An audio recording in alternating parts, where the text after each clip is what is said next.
안녕하세요. 에어볼입니다. 사실 저희 에어볼이 이제 시즌 2를 맞이해서 좀 여러 가지 컨텐츠를 좀 구상을 해 봤는데, 일단 저희가 정기적으로 하는 라이브 말고 이렇게 좀 디테일한 주제를 가지고 여러분들과 좀 영상으로서 이렇게 찾아뵐 수 있는 좀 컨텐츠를 만들기 위해서 저희가 이렇게 모였고요. 일단 저는 화면에 보이시다시피 최정서입니다. 반갑습니다. 그리고 여기는 민중구 기자 나와 있습니다.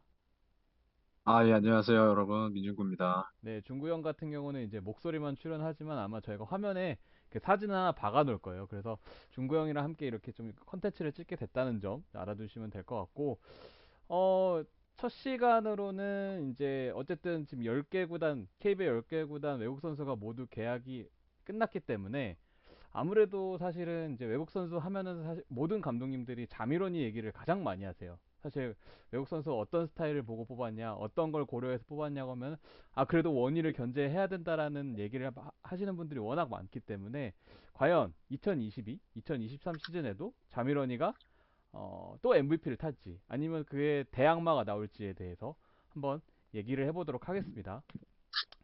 먼저 자미로니는 사실 KBL에서 벌써 3시즌을 뛰었는데 그 중에 2시즌을 외국 선수 MVP를 수상했습니다. 그쵸? 네네. 그 이유에 대해서는 사실 좀 어떻게 보세요? 음, 이번에 새로 들어온 외국 선수들이 네, 보통 그 자미로니를 저격하기 위해서 네, 내려온 선수들이라고 보통 이제 얘기를 많이 하잖아요. 네. 근데 또 이게 뜯어보면 그런 것도 아닌 것 같기도 하고, 음, 왜냐면 또 현대모비스는 또 저스틴 녹스를 또 영입하지 않았습니까? 자미런이의 강점에 대해서 집중을 해주세요, 일단. 네, 그래서 뭐 네, 저는 일단 뭐 원희의 강점이야 워낙 또 다 알잖아요. 세 시즌이나 치렀는데 모르는 사람은 없을 거고. 네, 하지만 그 중에서도 하나, 네, 그 원희가 다른 외국 선수들이랑 차별화되어 있는 거는 저는 음, 단 하나인데, 음, 그 하나가 엄청난 강점이라고 생각을 하거든요. 그게 바로 네. 훅슛이에요, 훅슛. 음, 슛이라고 하기엔 또 애매하고, 약간 약간 플로터? 플로터 형식으로 던지는 약간 막슛 같은 느낌인데, 네, 이게 어느 정도로 강력하냐면, 이게 보통 밖에서 보는 저희들은 음, 저거 왜 못 막아라고 이제 좀 생각을 할 수 있잖아요. 음, 근데 이게 실제로 당해본 선수들은 음, 이 데미지가 심각하다고 합니다. 음, 그래서 제가 예전에 김선영 선수랑 한번 연락을 해본 적이 있었는데, 음, 물론 이 주제 때문에 대화를 한 건 아니었지만, 원희 선수에 대해서 얘기를 막 하다가, 김선영 선수가 그런 말을 하더라고요. 국가대표 훈련을 하는데, 음, 그 어떤 선수가 본인한테 이런 말을 하더라. 아니, 음, 원희가 던지는 그 플로터는 음, 대체 뭐냐. 아니, 먹히는 거는 2점밖에 안 되는데, 이제 어차피 뭐 2점 먹히는 거니까. 음, 근데 이게 데미지가 4점 이상으로 온다. 음, 이런 말을 하더라고요. 이게 음, 이제 단순한 득점 하나가 아니라 이제 상대방 멘탈도 깨는 그런 효과를 가지고 있는 것 같아서 이 음, 원희의 이 훅슛, 그 플로터가 다음 시즌에도 확률을 이어갈 수 있다면 음, 거의 뭐 100%잖아요. 그쵸? 확률을 이어갈 수 있다면 저는 다음 시즌도 사실 뭐 2m 9, 2m 13 뭐 이런 장신 빅맨들이 되게 많이 왔음에도 음, 원희는 다음 시즌에도 분명히 강할 것이다. 음, 라는 생각이 드네요. 예. 이 원희가 강하다는 거는 사실 저희가 앞서에서 잠깐 얘기했지만 수상으로도 알 수가 있죠. 원희가 3시즌을 뛰는데 두 시즌이나 외국 선수 MVP를 수상을 했고 그 한 시즌은 사실 원희가 그 개인적인 일 때문에 사실 몸 관리가 안 됐던 2020, 2021 시즌을 제외하면은 다 외국 선수 MVP를 수상을 했단 말이에요. 그러니까 이걸 바꿔 그렇죠. 말하면 원희가 건강히만 뛸 수 있으면 KBL 내에서는 MVP급의 활약을 펼친다. 사실 이렇게 볼 수도 있는 거란 말이죠. 그러니까 사실은 많은 팀들이 견제를 하는 이유, 그리고 원희가 그만큼 KBL 내에서 그 특히 외국 선수에게 주어지는 그 에이스로를 정말 잘 수행을 했다라고 볼 수 있겠는데, 저는 사실 원희를 제 개인적인 생각으로는 원희를 완벽히 막는 건 불가능하다고 생각을 합니다. 원희는 어떻게 음, 막아든 평균 20점은 늘 선수라고 생각을 해서, 전 그래서 사실 그 원희의 대항마를 감독님들이 고르실 때 저는 두 가지 접근법이 있다고 개인적으로 생각을 해요. 첫 번째, 어차피 자미러니한테 20점은 준다. 그러니까 원이랑 대등하게 득점을 해줄 수 있는 선수를 뽑자.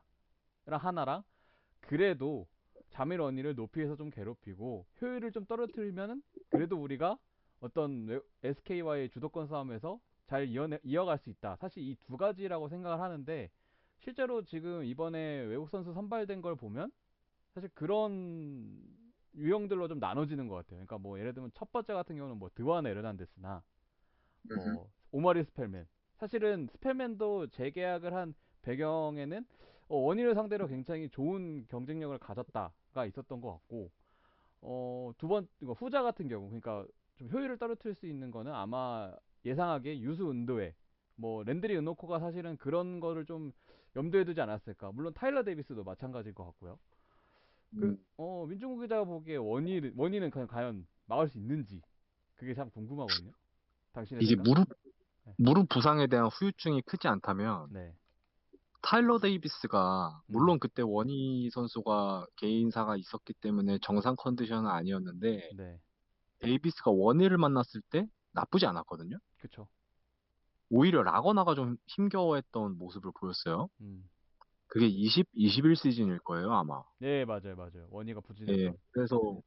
그래서 데이비스가 만약에 건강이 보장이 되면 음. 굉장히 중요한 이게 되지 않을까라는 생각이 좀 들어요. 저격 음. 카드가 되지 않을까. 음. 그리고 보통 보면은 원희가 무서운 건 사실 뭐 지금 아까 얘기했던 플로터나 또 트랜지션 뭐 이것도 있지만 공격 리바운드에 의한 좀 포백 득점 이런 게 굉장히 좀 세거든요. 아, 그럼요. 왜냐면은 그 SK가 뭐 지금은 안영준 선수가 이제 군입대 때문에 이제 없지만 최준용, 안영준, 뭐 원희 이렇게 있으면 사실 2차, 3차 공격에 있어서 SK가 굉장히 이익을 많이 본 경기가 많아요. 네. 그중에서도 원희한테 골밑에서 2차, 3차 공격이 들어가게 되면은 거의 속절없이 다 점수를 내줬단 말이죠. 근데 음. 그 부분에서 리바운드 관리가 되는 선수들이 좀 들어왔어요, 이번에. 음. 그래서 이건 좀 변수가 될 수 있겠다라는 생각이 듭니다. 특히 은노코 같은 경우는 리바운드 능력이 굉장히 좋거든요. 음. 랜드리 놓고 네, 그래서 은도에 말고 네, 은도회였나? 은도에가 리바운드 왕 출신이에요. 아, 그죠. 아, 맞아. 은노코가 아니라 은도회. 음. 그래서 이런 선수들이 좀 수비에서는 음. 꽤 원희를 괴롭힐 수 있지 않을까? 하지만 그래도 원희는 20점 이상을 넣을 겁니다. 어. 그럼에도 그러면은 넣을 네. 겁니다. 음.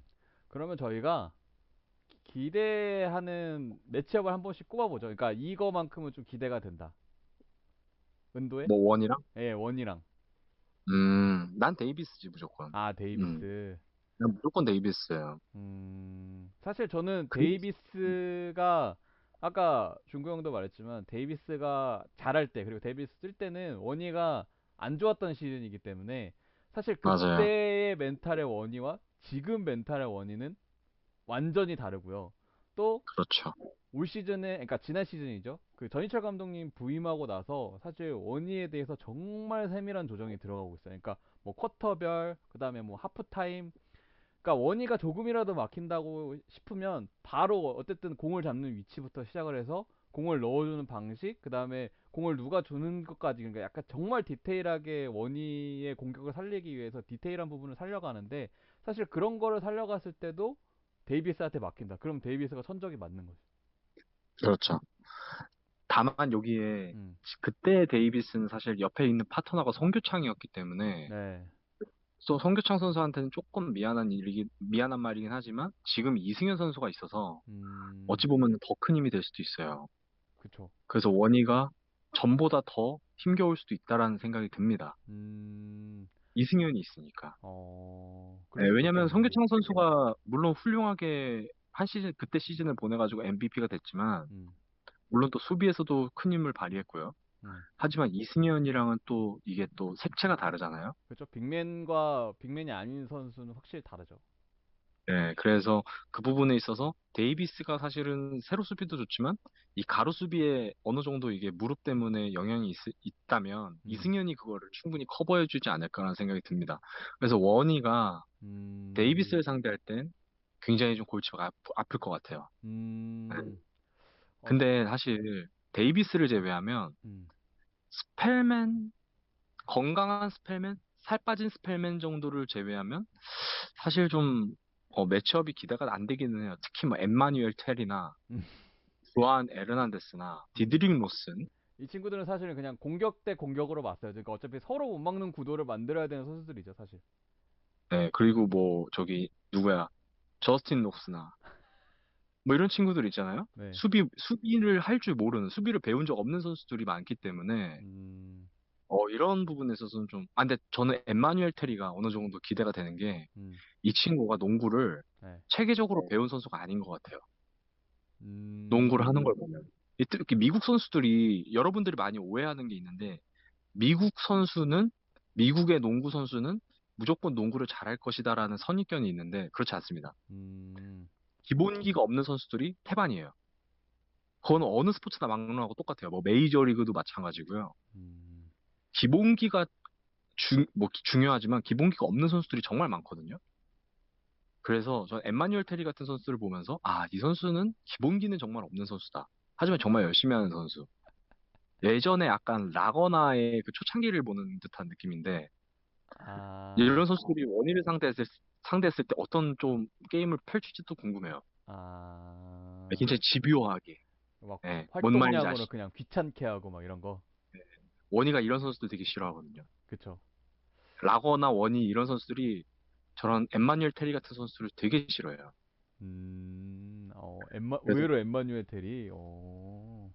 잘할 것 같진 않은데 어. 재밌을 것 같아요, 매치업이. 예. 어.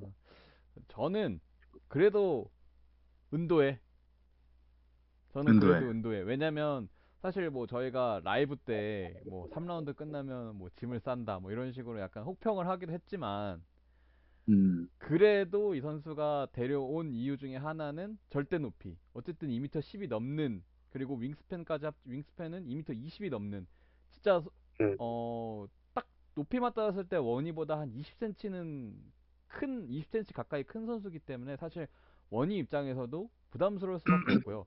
실제로 은도혜가 그런 본인의 진짜 절대 높이를 살렸을 때는 확실히 상대로 하여금 좀 부담스러운 장면들을 많이 연출했던 것도 사실이었기 때문에 사실은 그리고 또 이 선수가 기동력이 또 없는 것도 아니고 기동력도 어느 정도 있기 때문에 과연 은도혜가 결국에는 은도혜가 원희만큼 20점을 넣지는 못할 거라고 저는 개인적으로 생각을 하는데 그렇게 되면 원희의 득점을 최대한 제어를 해야 되는데 이 절대 높이를 활용해서 원희의 그런 부담을 얼마나 주느냐. 사실 저는 그게 음, 되게 재밌을 것 같아서 그래야지만 은도혜를 뽑은 이유도 더 살아날 것 같아서 저는 사실 음, 그래서 저는 원희와 은도혜의 매치업을 좀 음. 굉장히 좀 기대되는 매치업을 좀 꼽지 않았나 그렇게 생각을 해봅니다. 저는 어찌 보면 네, 그런 생각도 좀 들어요. 어떤 거요? 저스틴 녹스랑 대결하는 것도 꽤 재밌을 것 같아요. 그러니까 오늘 지금 원희 얘기를 하고 싶은 게 아니라 지금 저스틴 독스 얘기를 하고 싶은 거잖아요. 지금 계속. 아니, 그게 아니라 이게 저스틴 녹스 선수가 수비를 할 줄 모르는 선수지만 네, 공격력이 굉장히 좋거든요. 그래서 저는 공격력만 아 따지면 좋죠.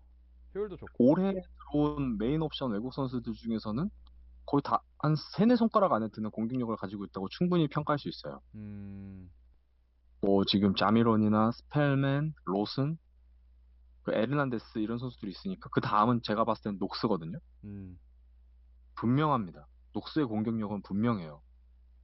단지 뭐 체력이나 수비 이런 게 좀 아쉬워서 그렇지 공격력에 있어서는 사실 메인 옵션으로 뛴 적도 있었고요. 동부에서, DB에서. 그쵸?